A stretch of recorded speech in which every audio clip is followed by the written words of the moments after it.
की प्राप्ति में जो माध्यम कारण बन जाए वह प्रथमान योग है। और प्रथमान योग मात्र कपोल कल्पित किस्सा कहानी नहीं है। प्रथमान योग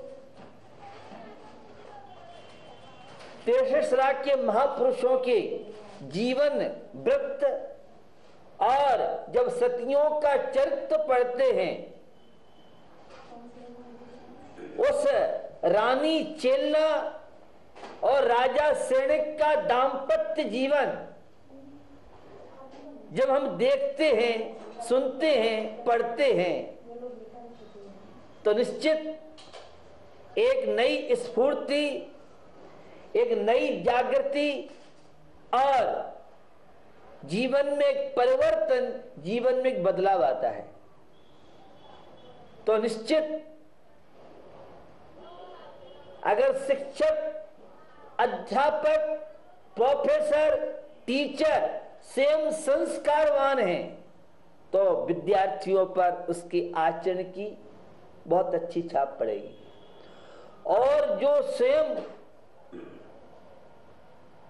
शिक्षक संस्कार से विहीन है, परमात्मा से दूरियां हैं, मॉडर्न कल्चर से प्रभावित होकर के नैतिक और मानवीय मूल्यों से दूरी बढ़ती जा रही है, वह शिक्षक क्या दे पाएगा? यह एक सोचनी विचारनी विषय है। स्कूल कॉलेज आज विद्या मंदिर नहीं रहे, जहां विद्यार्थी जीवन का विकास बहुआयामी रूप से कर सके और विशेष रूप से जीवन में नैतिक मानवीय मूल्यों के प्रति अगर वह जागरूक है तो निश्चित वह लोगों को कुछ दे सकता है। तो सरस्वती के यह पवित्र मंदिर आज कॉलेज, स्कूल, विद्यालय आदि नामों से पुकारे जाते हैं, लेकिन प्राचीन परंपराएं थी गुरुकुलों की। वहां गुरुजी स्वयं संस्कारवान रहते थे और स्टूडेंट विद्यार्थियों को भी शिक्षाएं मिलती थी। तो स्कूल कॉलेज को विद्या मंदिर ही बनाए, न कि बढ़ती हुई आज विद्यालयों में, कॉलेजों में समस्या है। इन सब समस्याओं का समाधान हमारे आपके पास ही मिलेगा। तो अध्यापकों के दायित्व बनते हैं, कर्तव्य बनते हैं कि वे छात्रों के अंदर संवेदनशीलता जगाएं। आज करुणा, दया, वात्सल्य, सद्भावना, सहिष्णुता, यह तो ऐसा लगता है कि जैसे इन सब के प्रति वैराग्य ले लिया हो, उदासीनता बढ़ती जा रही है। जो शिक्षक जितना संवेदनशील होगा, अहिंसा के प्रति जागरूक होगा, पशु पक्षी पेड़ पौधों के प्रति आस्थावान होगा, निश्चित वह शिक्षक अपने स्टूडेंटों को कुछ दे सकता है और एक नए जीवन का निर्माण उसके माध्यम से हो सकता है। तो संवेदनशीलता अगर विद्यार्थी के अंदर है तो वह देश के लिए, राष्ट्र के लिए, समाज के लिए और विश्व के लिए कुछ कर सकता है। तो संवेदनशीलता बहुत व्यापक क्षेत्र है। सेवा की भावनाएं कब जागृत होंगी? जब आपके अंदर संवेदनशीलता है।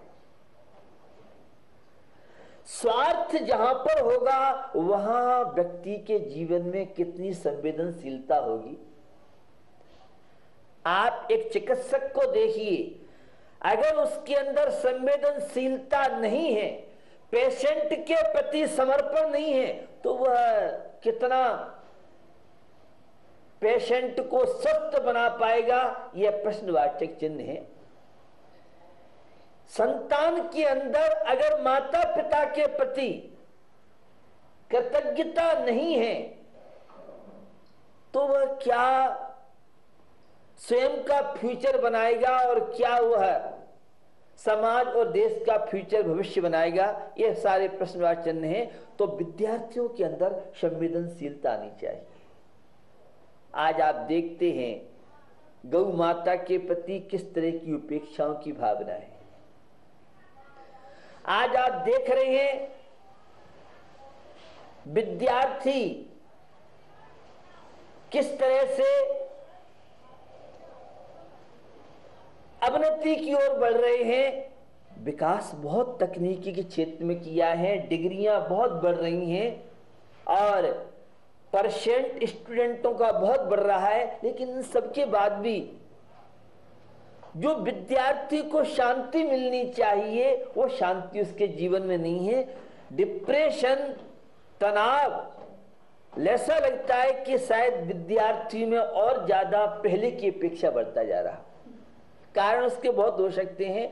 तो मुझे अपेक्षा है टीचरों से, मुझे अपेक्षा है प्रोफेसर से, मुझे अपेक्षा है शिक्षक गणों से कि छात्रों के अंदर संवेदनशीलता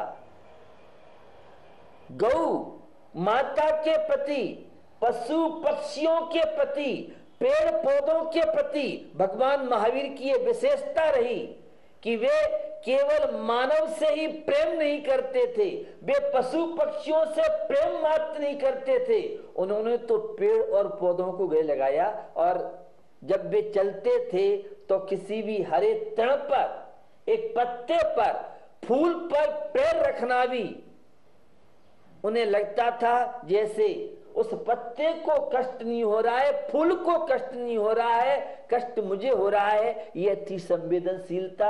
आज करुणा का नीर जीवन से सूखता जा रहा है। आज दया, सद्भावनाएं, निस्वार्थ सेवा की भावनाएं आज जीवन से विदा ले रही हैं और परिणाम भी आप देख रहे हैं। प्रकृति भी आज हमारा साथ क्यों नहीं दे रही है? क्योंकि जब स्वार्थ बढ़ता है तो प्रेम रूपी बगीचे उजड़ जाते हैं। उस पक्षी के अंदर आज भी संस्कार हैं, एक पशु के अंदर आज भी संस्कार हैं। पक्षी को पालने वाले या जो कुत्ते के संपर्क में रहते हैं उन्हें अच्छी तरह से ज्ञात है। पशु चिकित्सक जानता है कोई भी पक्षी पशु बीमार होता है तो सबसे पहले वह भोजन पर कंट्रोल करता है, माने खाता पीता नहीं है। और हमारी पुरानी कहावत बड़े बूढ़ों की रही, ज्वर को लंघन आंख को बंद। ये बहुत महत्वपूर्ण और बहुत वैज्ञानिक प्रक्रिया।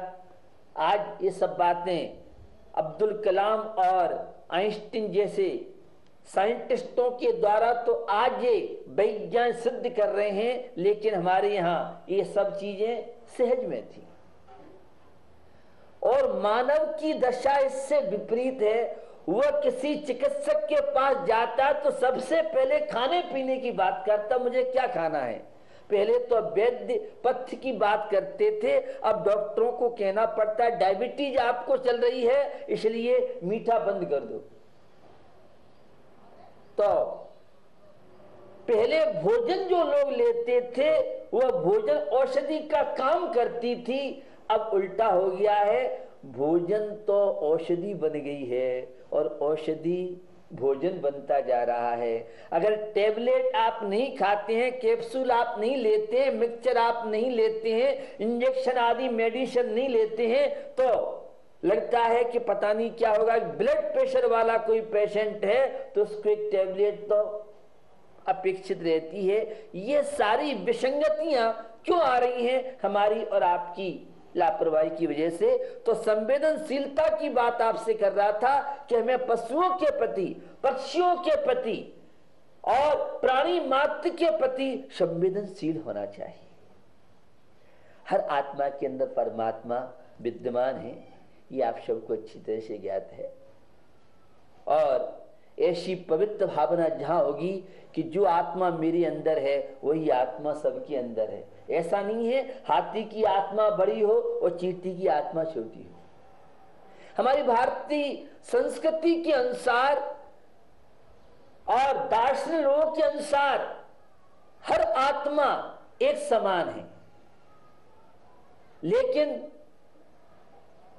कौन सा शरीर कैसे पुण्य पाप कर्म और उसकी कैपेसिटी अलग अलग हो सकती है, लेकिन आत्मा किसी की छोटी और बड़ी नहीं है। और जब आपके मन में रहेगा हर आत्मा समान है, हर आत्मा परमात्मा बन सकता है, हर व्यक्ति के अंदर क्षमता है और जैसा चाहे जो चाहे कर सकता है, तो जीवन की विसंगतियां समस्याएं आपके जीवन से विदा ले सकती हैं। तो शिक्षकों के दायित्व हैं कि छात्रों में संवेदनशीलता लाए। दूसरा, शिक्षक कर्तव्य परायण स्वयं हो और विद्यार्थियों के अंदर भी कर्तव्य परायणता की लौ लाए। आज यह हो रहा है कि शिक्षक ट्यूशन के प्रति ज्यादा उनके अंदर आकर्षण है और कॉलेजों में स्कूलों में शायद जितना उन्हें समय और जितना समर्पण होना चाहिए नहीं हो पा रहा है, और उसके परिणाम भी आप सब देख रहे हैं। पहले शिक्षक कर्तव्यनिष्ठ थे तो विद्यार्थियों में एक छाप पड़ती थी। वह कुलभूषण और देशभूषण का एक प्रसंग सुना होगा। गुरुकुल में दोनों भाई रहते थे जिन्हें घर के विषय में, परिवार के विषय में, अन्य सुविधाओं के विषय में कोई नॉलेज नहीं था। और जब वे पढ़ लिख करके आए, संयोग ऐसा बना कि उन्हें वैराग्य हुआ और वे कुलभूषण देशभूषण विद्या अर्जन करके और विद्या का समीचीन उपयोग किया और उन्होंने सत्य से साक्षात्कार के लिए उस नर से नारायण बनने के लिए और कुलभूषण और देशभूषण दोनों ने शाश्वत सुख को, सर्वज्ञत्व को, पूर्ण ज्ञान, केवल ज्ञान की प्राप्ति इनके माध्यम से की गई। तो निश्चित हम अपने जीवन में कर्तव्य परायणता को स्थान दें। परम पूज्य सराकोद्धारक युग चिंतक नवचेतना प्रदायक उपाध्याय रत्न श्री ज्ञान सागर जी महाराज का रजत दीक्षा महोत्सव का त्रिदिवसीय आयोजन 21 अप्रैल से 23 अप्रैल 2013 तक अजमेर राजस्थान में होगा, जिसमें 21 अप्रैल को भव्य सांस्कृतिक कार्यक्रम, 22 अप्रैल को रात्रि में कवि सम्मेलन एवं 23 अप्रैल को भव्य दीक्षा दिवस कार्यक्रम का आयोजन दोपहर 1 बजे से 5 बजे तक मेला ग्राउंड नाका मदार अजमेर राजस्थान में किया जाएगा।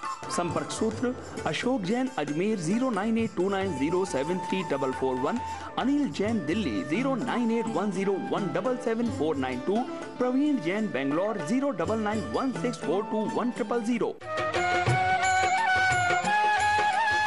इस कार्यक्रम के प्रसारण सहयोगी हैं Gulshan Rai, Anil Kumar Jain, Rajesh Kumar Jain, Pradeep Kumar Jain, Anil hosiery, Gandhinagar Delhi. Shri Ajay Kumar, Pradeep Kumar Jain, fit and fine T shirt, Gandhinagar Delhi. Anil Kumar, Rakesh Kumar Jain, Nitin Jain, Rahul Jain, Aarjav Jain.